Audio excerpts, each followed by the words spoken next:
My name is Farinha and I'm here to present my work conducted between B Nanotech, University of Porto and PAB, named Scaling Up of a Nanoformulation Loaded with Bioactive Compounds for Skin Aging Prevention, under supervision of Professor Joana Loureiro.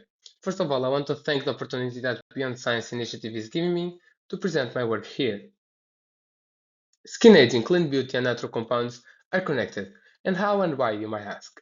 Nowadays, people have a growing concern with preventing premature skin aging, together with an increased exposure to extrinsic skin aging factors such as UV radiation, environmental pollution, and lifestyle-related stress, which results in an oxidative stress, inflammation, and structural degradation of the skin, which are the reasons behind premature skin aging.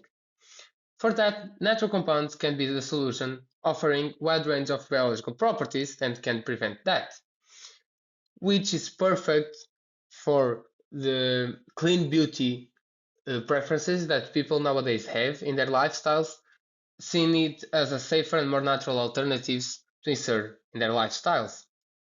For that, we selected two natural compounds, vitamin E and DHA, docosahexaenoic acid, because they present several benefits that can prevent the skin aging.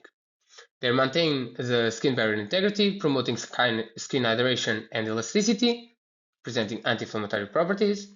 They protect skin cells membrane against oxidative damage and collagen degradation. However, they present three main challenges to overcome that are poor water solubility, prone to degradation, and chemically unstable.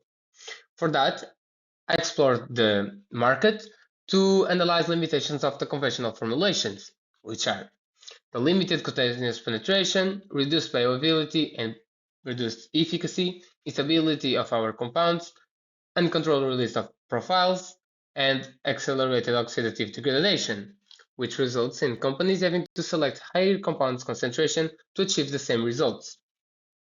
And this is where nanoparticles enter. Lipid-based nanoparticles that can be SLNs or NLCs, solid lipid nanoparticles and nanostructured lipid carriers, respectively, are different between the presence of liquid and solid lipids in the NLCs, and we opt for these ones that can have three different types: imperfect model, amorphous models, and multiple model. We opt for the imperfect model that has an dispersed structure of the components inside a nanoparticle. And why, you might ask? They are a solution because they have enhanced compound loading capacity, they prevent oxidation and photodegradation, improve dermal deposition and retention, facilitate absorption in the skin, and have a controlled compound release. These were the main challenges that our natural compounds and the conventional formulations had in the beginning. Here you can see the structure of our nanoparticles would look with the surfactant around it, the liquid and solid lipids inside, vitamin E and DHA in the middle as well. Solid lipid helps with the structure. For that, we could develop the objectives of our work that were development and characterization of our nanoparticles, which were vitamin E and DHA loaded NLCs, and the second phase that was is scaled up at 20 times and 100 times, and the optimization of our production method was necessary to ensure the scalability. This aligns with three Sustainable Development Goals to 2030, number 3, 12, and 17, because it's a partnership between several companies and academic institutes. Responsible consumption and production, because we are optimizing our production method, therefore reducing waste of resources, and good health and well-being due to the fact that we are preventing skin aging. For that, we had to produce our nanoparticles, which started with flask A and flask B. Flask A having solid lipid and liquid lipid and natural compounds, and flask B having the surfactant. Both go into water bath at 80 Celsius degrees, around 15 minutes, to ensure complete meltdown of our solid lipid, which has a melting point around 75 Celsius degrees. And immediately after, flask B is poured into flask A, resulting in a final formulation that goes into ultra-Turrex under 2 minutes with 13,500 RPMs to ensure homogenization and particle breakup at ultrasonication up to 30 minutes with 80% amplitude. The final part is doing the cool down under steering. To evaluate the quality and the robustness of our formulation, we used DLS and DLS for size, PDI, polydispersity index, and zeta potential. The fluorimeter was used for the compound thermal stability tests, and the centrifuge plus DLS and DLS was to test accelerated stability performance of our nanoparticles to ensure stability during storage. Finally, the morphology of our nanoparticles was done through transmission electron microscopy, which is TEM. And here we have the first results. The first results are related to thermal stability of our natural compounds, which was done before our nanoformulation. Our natural compounds were separately tested at three different temperatures, 4 degrees room temperature and 37 Celsius degrees, to evaluate which were the ideal temperature that our nanoparticles should be stored. We can see that in the three different temperatures, they are stable, therefore they can be stored in any of these temperatures, which it will be the same with our nanoformulation. The first results that we have, it's a lab scale at one time that presented the results that we wanted with stable colloidal system, a 0.2 of polydispersity index, and around 200 nanometers of size, and a morphological visualization with spherical nanoparticles. It's what we wanted to achieve. And we went for the second phase, that were the scale up. The scale up at 20 times was the first step of the scale up. We already seen a first increase, small increase in our size and PDI, achieving 0.3 in the loaded nanoparticles, still remaining with a stable colloidal system. And in this time visualization, you can even see better here in the zoom the spherical morphology of our nanoparticles with the inside completely filled in. Here it was the final scale up of our nanoparticles that presents a big challenge. That was not the results that we wanted. Still stable colloidal system to zeta potential.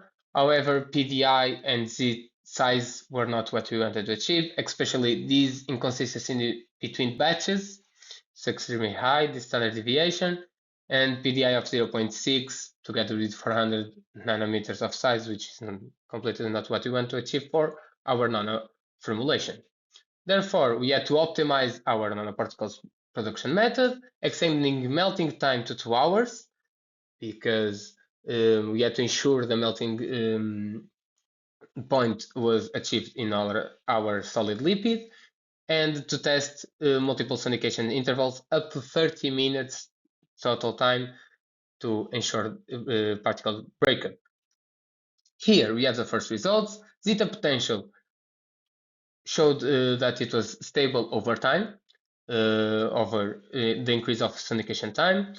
But the interesting results are in PDI and size. As you can see, increasing 5 minutes in the sonication time already shown a decrease of 0.2 in the PDI, which was similar to what we wanted to achieve. And afterwards, at 30 minutes sonication time, we achieved what we really wanted. It was 0.2 of polydispersity index, showing that we have uniform nanoparticles inside our nanoformulation. And here in size, it was the big difference. You can see at 30 minutes, it has around 181 nanometers, which is extremely smaller than 400 nanometers, with an extremely low standard deviation. We had to do statistically comparison between 30 minutes, 27, 35 to ensure that they were not only for more 3 or 5 minutes that were not necessary and didn't make a difference. But in our case, we could ensure that these 30 minutes sonication times were essentially to have the best nanoparticles result in size, which led to the final conclusion of the optimized production method, with an extending melting time for 100 times and a 30 minutes sonication time,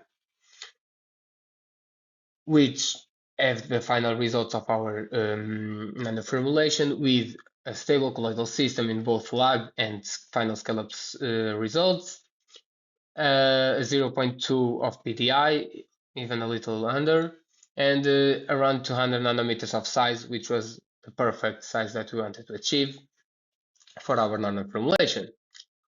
Afterwards, we could go for the final tests that were the accelerated stability tests to ensure that our nanoparticles could be stored and not lose their properties. We did these tests through evaluation that is 30 minutes inside a centrifuge at 3000 Gs, and then the second cycle of more 30 minutes, therefore 60 minutes in total.